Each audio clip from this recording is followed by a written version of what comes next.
What's up everybody and welcome back to the channel. In today's video, we're going to be talking about the 10 hardest jobs in the Air Force.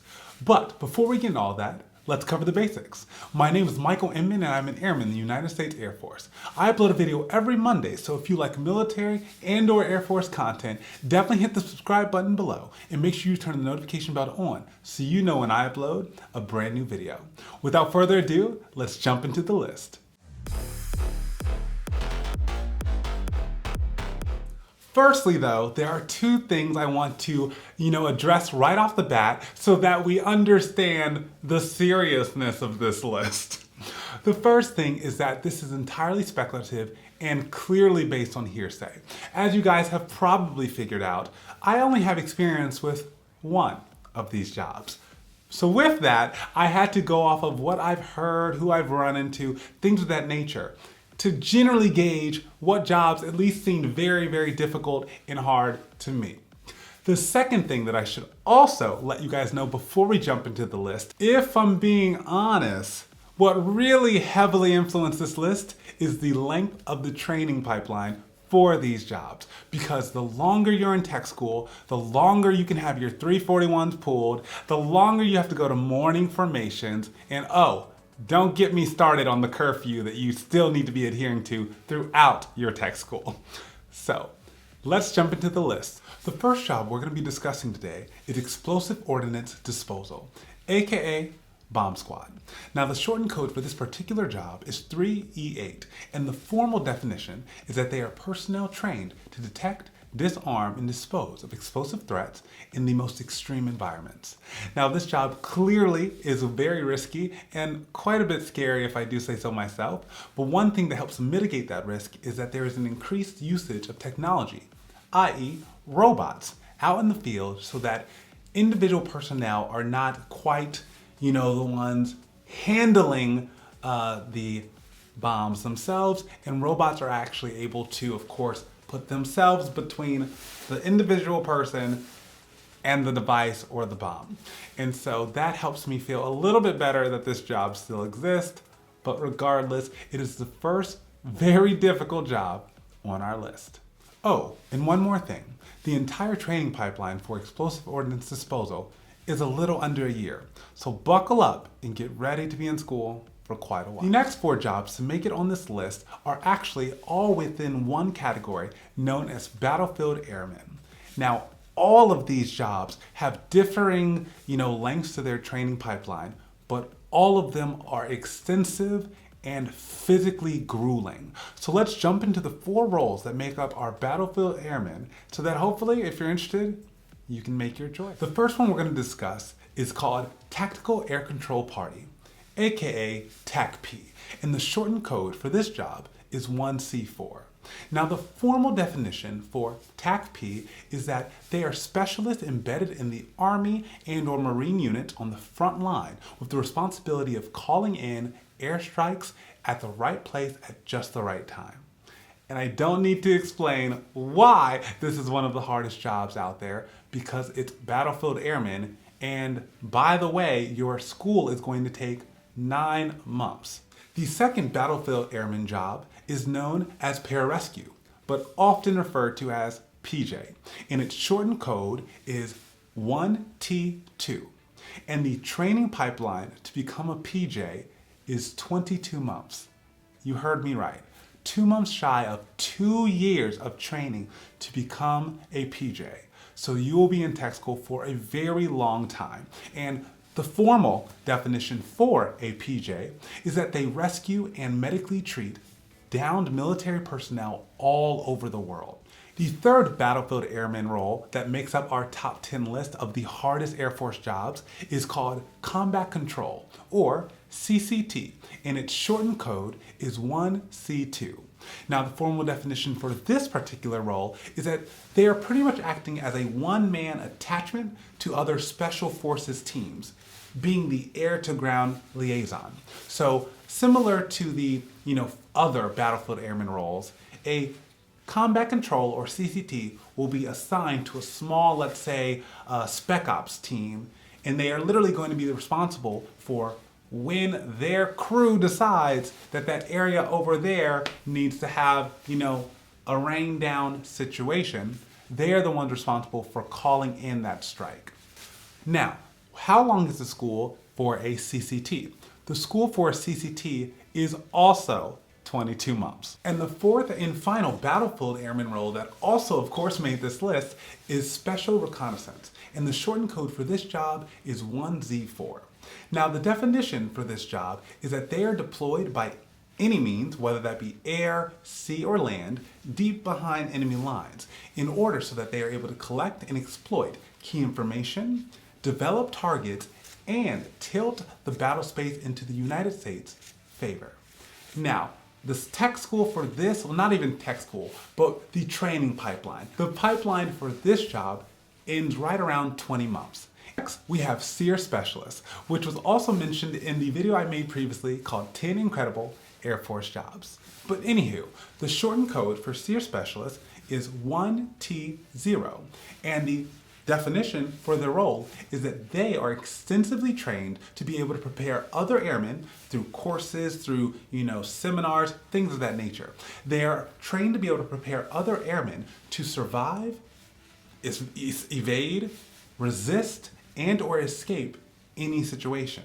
So pretty much you are being trained in all of the arts, the crafts, the tricks and tips on how to survive in all types of austere environments, whether that be a coastal region, a tropical region, a desert region. You are trained on how to survive in all environments so that you can provide more concentrated courses to airmen throughout the Air Force so that they are prepared to respond to any situation in which maybe they are isolated and it is now their duty to hopefully return with honor. Furthermore, the training pipeline for this specific course lasts 8 months. So if you are interested in being a Seer Specialist, again, you're going to be in school for a while, so just go into it knowing just that.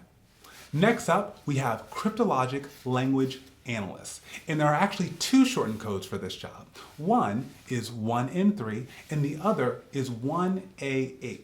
And the formal definition for this particular job is that they are responsible for translating and analyzing messages in foreign languages and then providing that information to decision makers. Unfortunately, this particular job does have a similar pipeline length to the battlefield airmen pipelines. It can range anywhere from 13 months in length all the way to around 20. And so this is another one of those jobs, almost like all of them on the list, in which you really are going to be in tech school forever. But on the positive side, you do get to learn a new language. Now everyone, we have 3 different jobs that are not necessarily accessible to you when you are initially trying to join the Air Force. But I still find that they are probably very, very hard. And so let's jump into our last 3 jobs on the 10 hardest jobs in the Air Force list. The first job that is a special duty and thus not accessible, which all 3 are actually going to be coming from the trainee pipeline personnel kind of category. The first one is a recruiter. They're actually the person that you started your journey with, and I know you probably feel some type of way if they are not giving you exactly what you want, but we're going to do a brief pause and put ourselves in their shoes. But before that, let's cover the basics. The shortened code for a recruiter generally is going to be 8R1, and the role is that they are responsible for the amount and quality of recruits who enlist and begin their Air Force careers. Of course you know this, but it's important to reflect on the situation that when you are a recruiter, what you may not see, we of course only saw them asking for our paperwork, them checking in with us every now and then eventually ushering us off to MEPS, usually getting someone else to drive us anyway. But what we don't necessarily see is the pressure that it's on them that feels eerily close to being a salesman. So that means, of course, there are quotas, meaning how many recruits are they bringing in per month, and of those recruits, What percentage do they usually get to the finish line of actually enlisting and going to BMT without any medical disqualifiers, any moral disqualifiers, or anything else that can go wrong during the kind of in-processing window? Now, of course, they have quotas on them, and then of course, on top of that, they have general competitiveness, and if they're not meeting minimums, what does that look like and how does that reflect upon them as compared to their peers and their supervisors being like, how did you only get one person to BMT the whole month when we're literally in a city? Make it make sense. So I'm very, very, aware that I feel like being a recruiter is actually a lot harder than it seemed for the recruitees. All we know is, like I said, we get a call every now and then, we show up, we give them some things, and we leave. I have a sneaking suspicion, and I've heard from a recruiter or two, not my own, calm down, that the job can be very intense and high stress, simply because you're always being compared against a metric. Are you bringing the people in, and are you getting them where they need to be? End of story. The next job that seems really, really difficult in the Air Force, in my humble opinion, but is also, of course, part of this trainee pipeline personnel, yes, you guessed it right, is the MTI, or Military Training Instructor. And the shortened code for an MTI is an 8B0, or 8B0. And since we're at it, let's give a formal definition. They are responsible for whipping us into shape at BMT. And the reason they made this list is because I'm sure you either already know this if you went to BMT, or you can probably, infer that they have incredibly long hours. Usually the full day for a BMT trainee is split in between 2 shifts. So, MTIA and MTIB, meaning if you're MTIA, you are waking up an hour, hour and a half, maybe 2 hours before the trainees wake up at 5:45 to make sure that you are dressed, showered, and ready to go. You're actually at Lackland or Keesler. You're going into the dormitory super early saying, wake up everyone. So before you even woke them up, you had to get your ducks in order. You had to understand what was on the schedule for the day, what are things you needed to be mindful of, what trainings you needed to pay extra attention to today, whether they had appointment and or they were being problem children the day or week before. All of that has to be processed way before 5:45 a.m. And then you go all the way through lunch before there's, of course, an overlap period with the second MTI, who then, of course, brings the trainees all the way into the end of the day until they then go to bed around 9.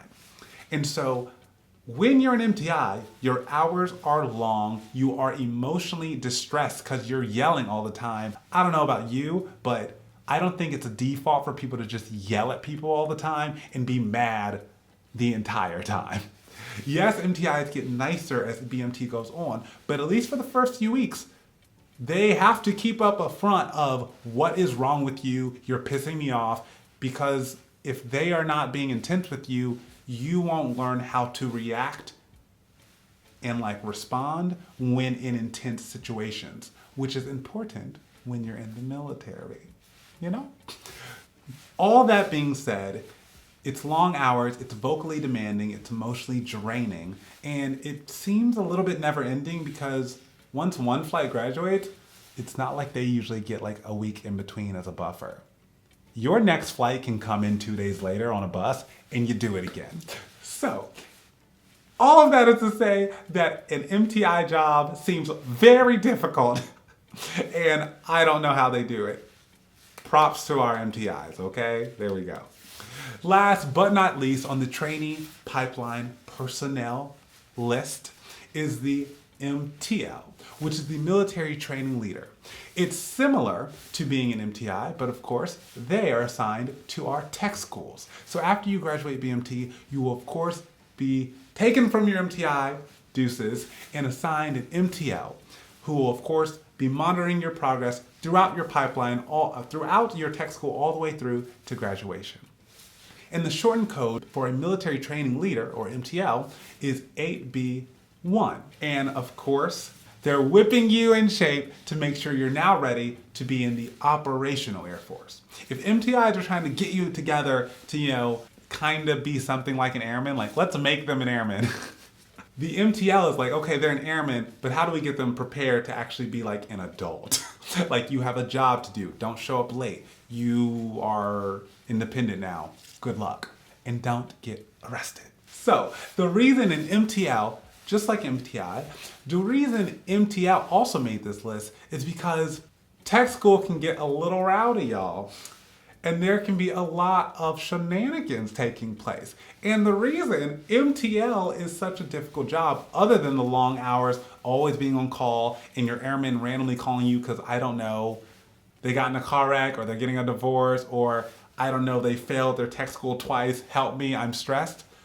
Outside of all those things that you're, of course, absorbing from your airmen, if you're an MTL, on top of all of that, you are now responsible for these new, young, fresh-faced airmen during a chapter in which they are really breaking loose. They were in BMT a few weeks ago, and now, even though they still have a curfew, you're like, I can stay out till 10 p.m.?